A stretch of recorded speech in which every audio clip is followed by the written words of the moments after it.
a place like in a place like New York City, which one wouldn't think of being as consistently directly impacted by climate change, but in fact it is. So this picture on the top left is in Staten Island after Hurricane Sandy. The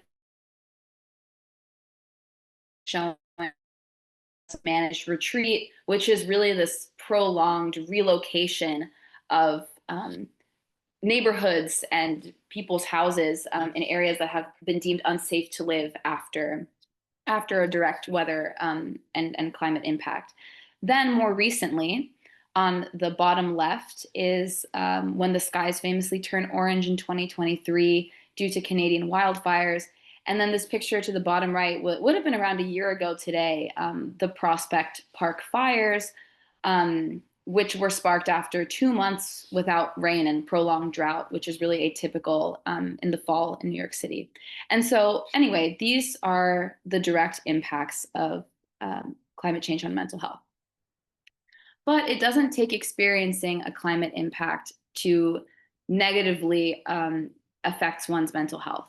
The indirect impacts refer to the psychological toll, the very real psychological toll of knowing that climate change is happening and understanding the consequences of ecological loss, what that means for people, animals, and non-living beings in our present and also in our future.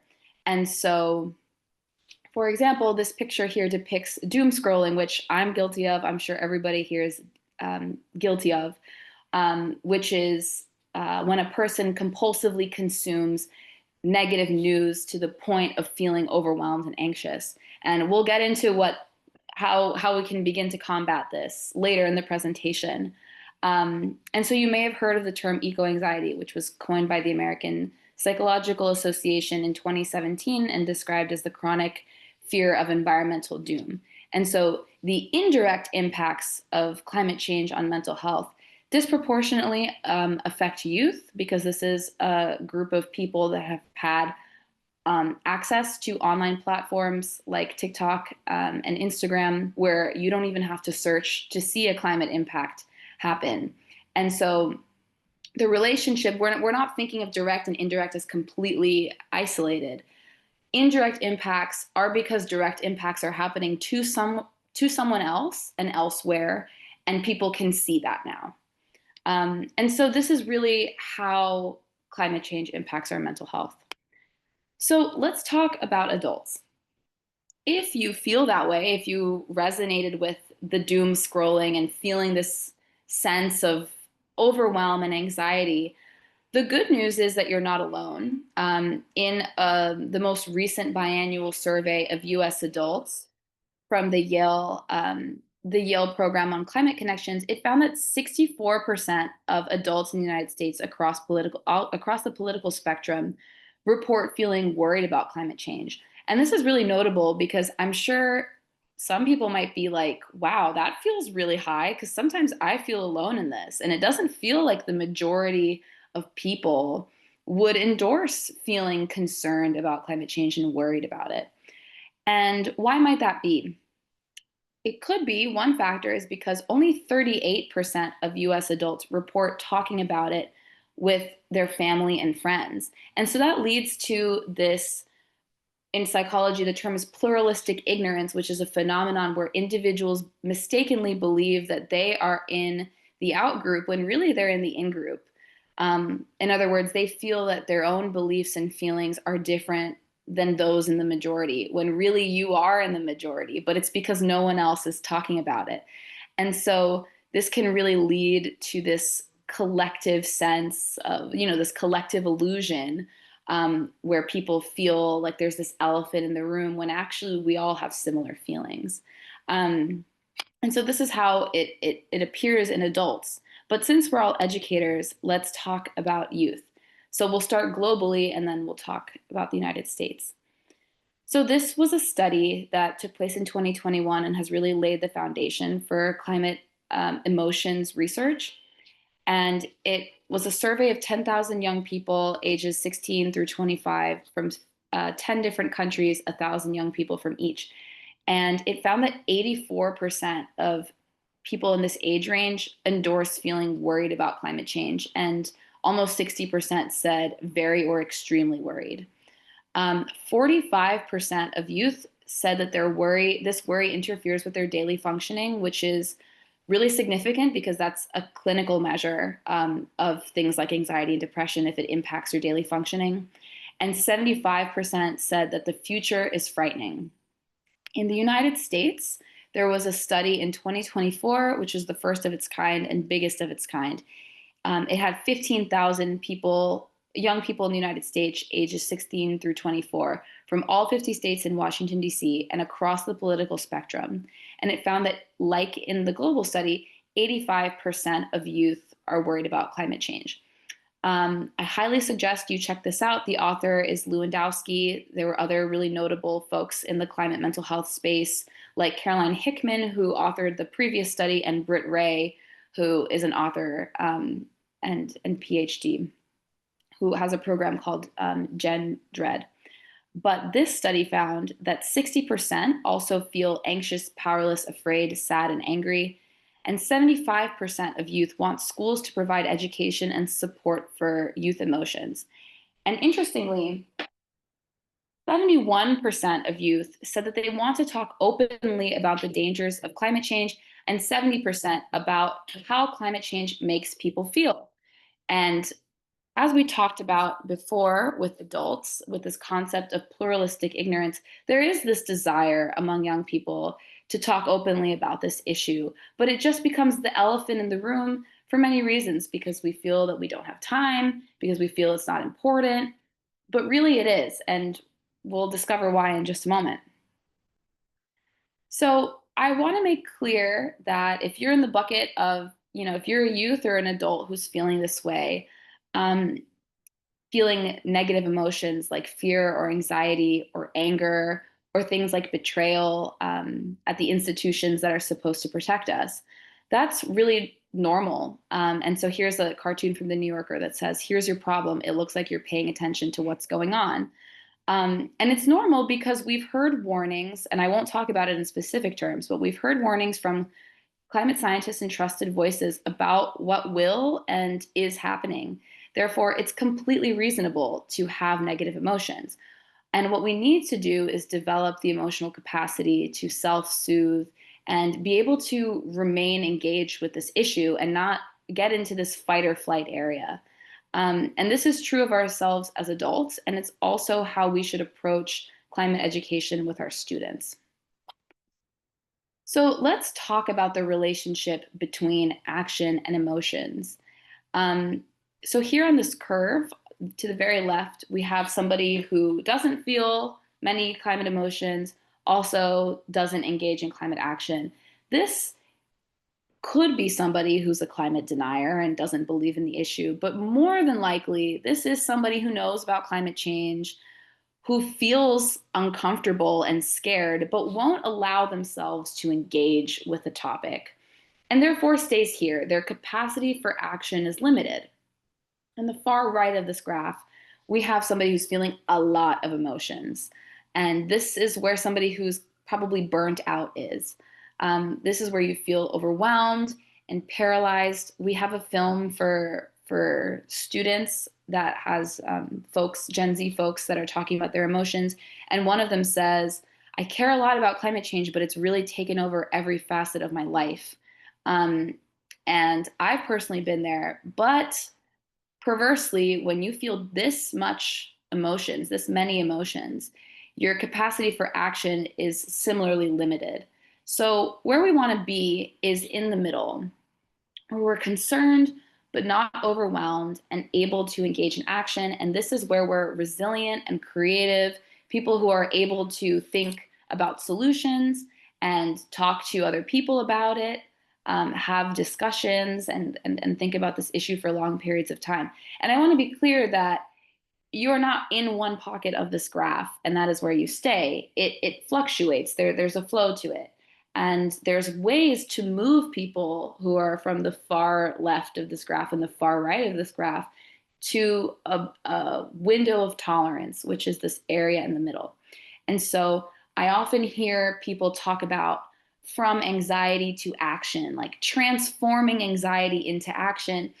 And that's not really how we need to think about the relationship between emotions and action. It's not that you have emotions and it becomes solved due to action. It's we have to be engaging with the right amount of emotions and actions so that we don't feel paralyzed and overwhelmed. And so I want to challenge that notion of from anxiety to action, because that's not the way that the relationship between these variables works. And so following this line of thinking, resilience is not about suppressing negative emotions, because if it were, then we would all be on the far left side of the graph all the time, not engaging in these negative emotions. Resilience is about the capacity to function even in the face of adversity. And this is true for when you're experiencing an indirect impact and when you're anxious about the existence of climate change, generally speaking. But it's also true when direct impacts are happening. And we see that all the time, that after disaster strikes, we see communities banding together and finding a new norm and working together to get through the disaster that they faced. Um, and so we want to be in the sweet spot of the graph, where we're in tune with our emotions and capable and creative and the most thoughtful versions of ourselves. So now let's talk about how to address these climate emotions. And in the next sequence, we'll talk about how to do this before a climate lesson as a teacher or an educator, during a climate lesson while you're delivering it to your students, and then after, how to create space for student expression afterwards so that you can create a kind of buffer and a segue so that they can continue about their day and feel like they can. It's not just something you talk about and now I'm going to health class and that gets left in the classroom. It's kind of to create this buffer. So this is just a note. We'll talk about this more in just a second. A we created Climate Emotions Toolkit. It comprehends all the concepts I'm about to talk about. The activities in it were designed for middle school, but they can easily be edited for other grades and adapted as well. So let's start with before. How do you check in with yourself? So it's really important as an educator to really reflect on what are your feelings about climate change. And you might have feelings about it because you're worried about what you know as a science teacher, or if you're a social studies teacher, you're paying attention to the events that are happening around the country and understand the historical precedent. Or you might have these feelings because you were directly impacted by a flood or a storm or a fire that's atypical in your area. And so really thinking about what feelings do you have about climate change? And so this to the right is a picture of our climate emotions wheel, which is a simple but very effective tool. And it has 4 quadrants: anger, sadness, positivity, and fear, and give you the language or help spark the language in you to be able to consider your feelings. And so before supporting other people's emotions, especially our students, we first have to recognize and kind of address our own feelings. So, as we discussed earlier, feeling negative emotions is super normal and valid. However, it's really easy to get carried away with negative emotions and spiral. And so, one way to kind of create balance in your own brain is what Dr. Dan Siegel calls name it to tame it. So this is a very simple tool where you name the emotion that you're feeling rather than rationalizing it. You simply give it a name, identify it, and that will help you tame it because you're engaging 2 different parts of your brain. You're engaging the part that has language capabilities and also the emotional side. And so you're literally neurobiologically bringing balance to your brain. And it can also just bring us back to center because you're validating yourself. So that's a great place to start is naming your emotion. So if you're having a really bad day, or you just want to feel centered, a really fantastic tool is meditation. And so the three breath practice that we did when we started this session before unfortunate events is a good way to feel grounded in yourself. You can also use things like intuitive movement, stretching if you've been sitting down all day, and validating yourself, because in a lot of research that we've done and other folks have done with teachers, we know that teachers don't talk about climate change and much less climate emotions because they don't feel prepared to talk about those topics in the classroom. They don't feel like they can address the emotional dimensions of it, but you absolutely can. You absolutely can. And so, something for meditation is kind of repeating affirmations of, I know my classroom, I know my students, I can handle this. I don't need to have all the answers. They just want to feel seen. Um, Also, in our toolkit, we have 4 guided meditations for climate educators, specifically before talking about climate change. And so I don't think we have time to play those, but they were developed by Leslie Davenport, who is a climate psychologist and a psychotherapist.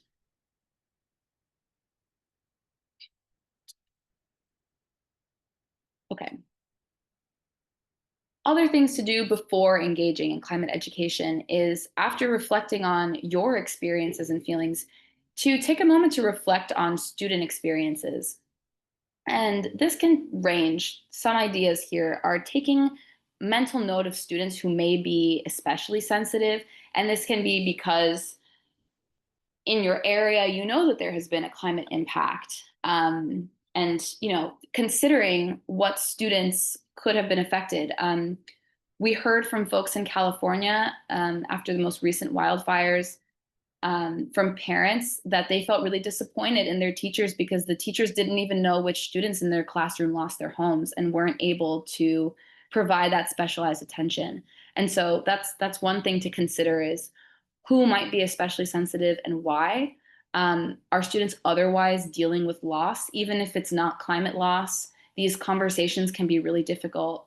For example, if a student experienced a house fire in their home, and you're showing pictures of a wildfire, that may elicit emotions. Um, Also, even if you haven't experienced a direct climate impact, it's important to keep in mind that students may have moved, and this will probably be something that we'll see more of in the future.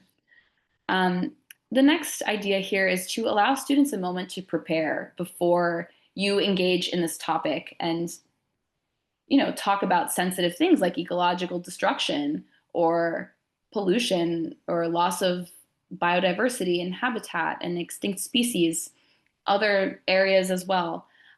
So, the suggestion here is to provide an explanation, a warning of discomfort, of potential discomfort, and offering breaks when available. So let's get into this concept, negativity bias. This is something you have the opportunity to do during the delivery of climate lessons. And so what is negativity bias? Here we have Eeyore, who's heavier, who, I don't know if that's technically correct. I don't think a donkey is heavier than a bear. But Eeyore is heavier than Winnie the Pooh, because negativity bias is the human tendency to pay more attention to negative information than positive information. Therefore, it weighs more heavily in our brain. And so, one description of this phenomenon is that the brain is Teflon for the good, like it slides off, and Velcro for the bad. And this is part of our innate evolutionary biology, because when we were evolving, we would pay more attention to negative information so we could learn from it and as a means of protection than positive information. But in our modern society, this, can have detrimental effects for our mental health, especially when we're consuming news media that is incentivized to engage the negative side of our brains more than the positive side. And so, how can we offset negativity bias? Our recommendation is to bring in 3 times as many opportunities to engage with quote unquote good news or solutions or things that can evoke emotions on the positivity quadrant of the climate emotions wheel, like curiosity or enthusiasm or interest or empowerment. And so here we have Winnie the Pooh 3 times, sets the scale to balance with Eeyore. Um, Here's an example that I saw recently in the New York Times. Hurricane Helene devastated parts of the Southeast around a year ago, last year.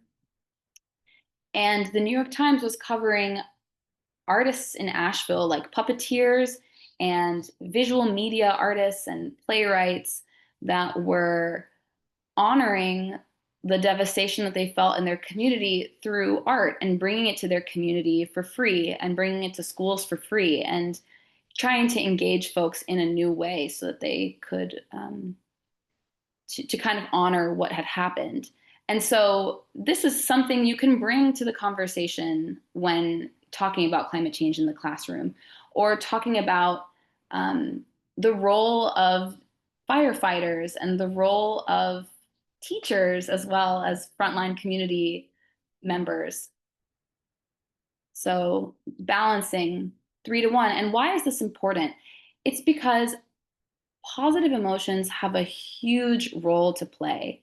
And we're not trying to recommend positivity washing because, climate change is innately a negative thing. And you can be pretty certain that students are hearing about climate change and negative information about climate change on social media, at home. They're aware of the negative information about climate change. And we're not telling you to be dishonest. It's really important to talk about those very real implications of the climate crisis, but also taking much greater care to bring in positive information that can make it relatable to them. Um, if you've heard me speak ever at a climate generation event or otherwise, you might have heard this anecdote that I was not interested in anything environmental growing up. It didn't feel relatable to me. It wasn't until I took a course on it in college, called environmental ethics. And part of this was that our professor took us out. It was really one of my first experiences with outdoor learning. He took us out into a clearing and had us meditate and reflect on our relationship with the more than human world. And that evoked positive emotions in me while I was learning about something really negative and destructive, but it made it feel accessible to me. And that's really why I continued in this profession. And so creating opportunities to express gratitude, joy, wonder, and connection are really important because this calms the stress response and protects the brain from toxic stress. So this is something you can do during climate instruction. And after. So I told you I would talk about the toolkit. So this toolkit was designed for the after part. Um, there's a background guide that gives the educator all this information that I just described and so much more, like the role of SEL and climate literacy, information about connecting climate justice to what you're talking about, and place-based learning and more. But the part that's up for after and creating space for expression are these 10 ready-to-use lesson plans and student handouts. Again, these were designed for middle school, but can certainly be adapted specifically to older age levels. But there's also things that this was piloted in a grade as low as 5. And as I just mentioned, they were piloted across the country, and they're based in a research study that we conducted, a national research study. It also includes these meditations that I described.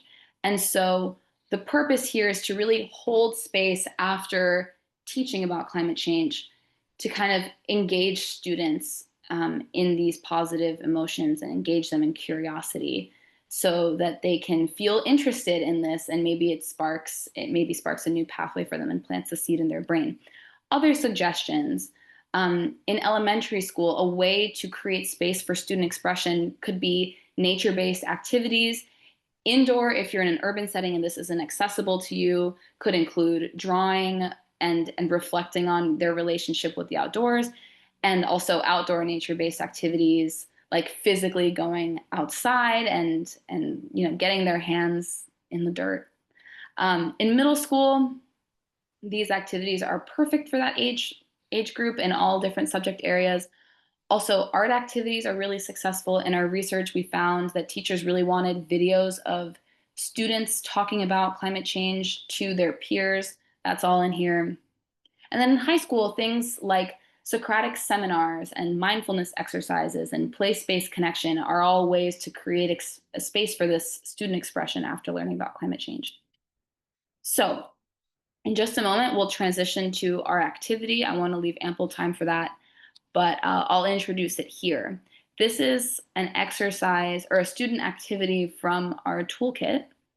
It's about negativity bias because it's a really great concept for educators to keep in mind, but it's also something that you can explain to kids as young as 5th or 6th grade.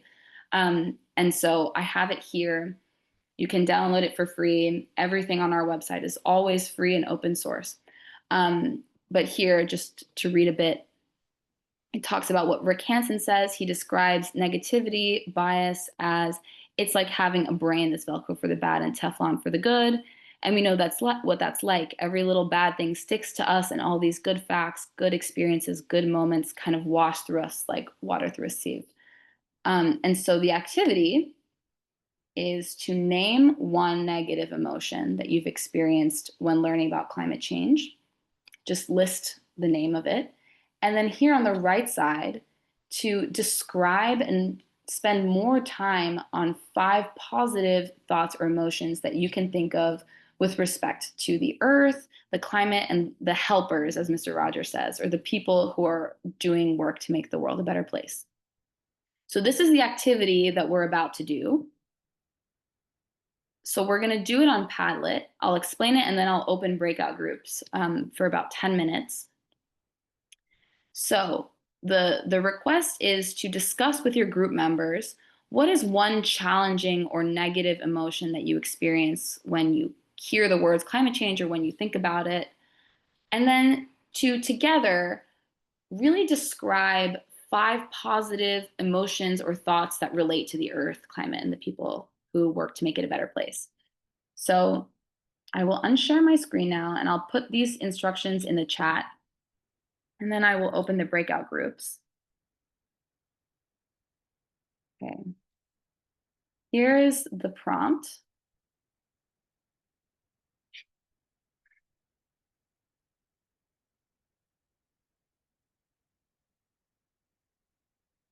I seem to have lost the chat. Did we close the chat? The chat should still be available. It should be at the bottom bar. Oh, here it is. Okay, great. Oh, Sophie, that's great. I didn't know that. Okay. That's the prompt. Here's the link. I will put everyone in breakout groups now, and please talk about it with your group members, and you can write the takeaway in the Padlet, which is the link that I just sent below.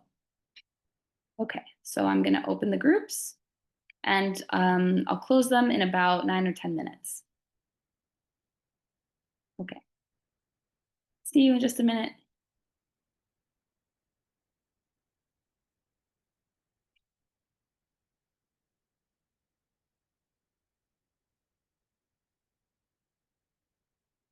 Indigenous folks who have always, more inspiration. So quickly, I just really want to have at least a moment to talk about questions. Here's some other resources. We have a huge library of resources on our website for free. You never have to pay for anything. We have this Climate Emotions 101 guide. We have a guide for parents and other caring adults, which is really robust. It's in English and Spanish. The Climate Emotions Wheel is in like 31 languages on our website as well. And then we have this grief guide and also activities. If you can fill out this survey, that would be really helpful to me to know, sans technical failures and difficulties before. Let's pretend like that didn't happen so that I don't get in trouble. I'm kidding. but in all seriousness, we really want to know what you think about the information you heard today so we can improve it for future presentations. I put the link in the chat, and here's the QR. Thank you so much. Does anybody have any questions or thoughts that they want to share? Thank you for staying to the end of the presentation.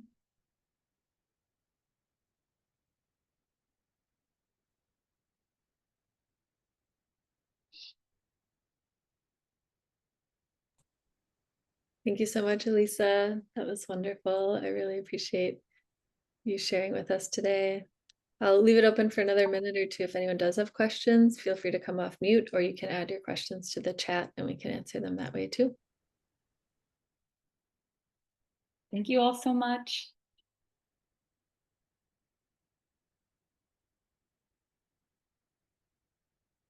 I had a question actually. Sure.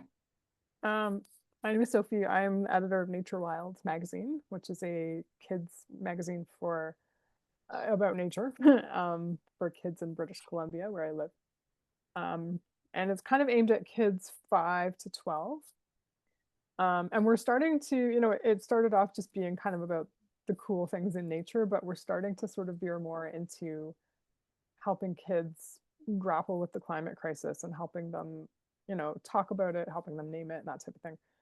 And I recently convened a little youth advisory circle of our kid readers, and like I had a Zoom meeting with like a bunch of 8-year-olds, and it was very cute. Oh, that's cool. But I tried 8 to 12, but I tried to get a sense from them of like, the purpose was to kind of get a sense of what they wanted to see in the magazine, what they were connecting with, what they wanted more of.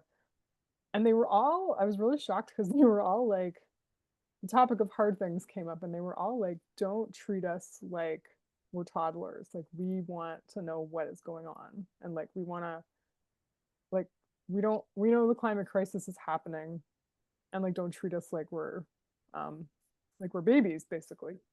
And I was hearing this from like 8 and 9-year-olds, and I was really shocked because I was so scared to even bring up the climate crisis with them because I was like, oh, like, I don't want to wreck your childhood and all this kind of thing. But uniformly across the board, they were all like, we want to know and we can handle it. So I'm just wondering if you have any thoughts on like sort of finding the balance between educating them in such a way that you're honest and you're telling them the truth about what's going on, but also like part of me is like, you shouldn't have to carry this. Like, you're 8 years old, and I don't want you. Like, I feel like preserving part of their innocence and their childhood. And I'm like when I see kids at climate protests, part of me is like, that's amazing, and then part of me is like, you shouldn't have to be doing this like this. So I'm just wondering if you have any thoughts on sort of presenting information to them, in the Yeah. classroom, or in my case, we're doing a magazine, but in a way that doesn't traumatize them, but also doesn't treat them like babies, which is right from their mouths. So I'm trying to honor that. Yes, I do. I can't, I can only find the Amazon link to this book right now. Oh, Um, book, great. but I'll put it in the chat. It's by a colleague, former colleague of mine named Harriet Sugarman. The book is called How to Talk to Your Kids About Climate Change. And I think she does a really good job of kind of bridging that gap. But I'm not surprised to hear this because that's what our research shows as well, is that, older, more like adolescents that we've done research with really want to hear acknowledgement from older generations that this is happening and don't want to be infantilized. But to answer your question, I feel like this is really the importance of the positive emotions. And as the educator, bringing in opportunities to spark curiosity and talking about circles of influence and creating space for like small wins as well. Um, I had a question from somebody at a presentation recently about, we've written to our principal about changing school lunch, but they just won't buy in. So how do you help students handle that rejection? And it's really important to kind of understand like that's just unfortunately how things happen sometimes. And, releasing oneself from the outcome and just the doing of the thing, and you have to do many things to achieve even a couple of small victories. So that's just some guidance there for balancing is like things are going to be hard, but even just positive, like little pieces of it, helping them envision future jobs and being like, you don't have to be a scientist, or you don't have to like work in national parks to engage in this. You can do this, this, this, and this. You can be a dancer or an artist and still work in climate. You can be a teacher or a healthcare professional. Yeah. That's great that you guys are doing that work. What's your magazine called again? It's called Nature Wild. It's I'm in Canada. It's a Canadian magazine. It's been around for like 25 years. That's Yeah, great. it's very cute. Well, But thank you. That's helpful. No, thank you for your work. It sounds great. Yeah. Thanks everyone so much. Thanks for staying on a little late. Lisa, thank you. It was wonderful to hear from you. We really appreciate your time. And we will be sending out the recording and some of the resources that we talked about in a follow-up email after this. So you'll have all of that in a day or two. Thank everyone. Thank you so much. Have a good one.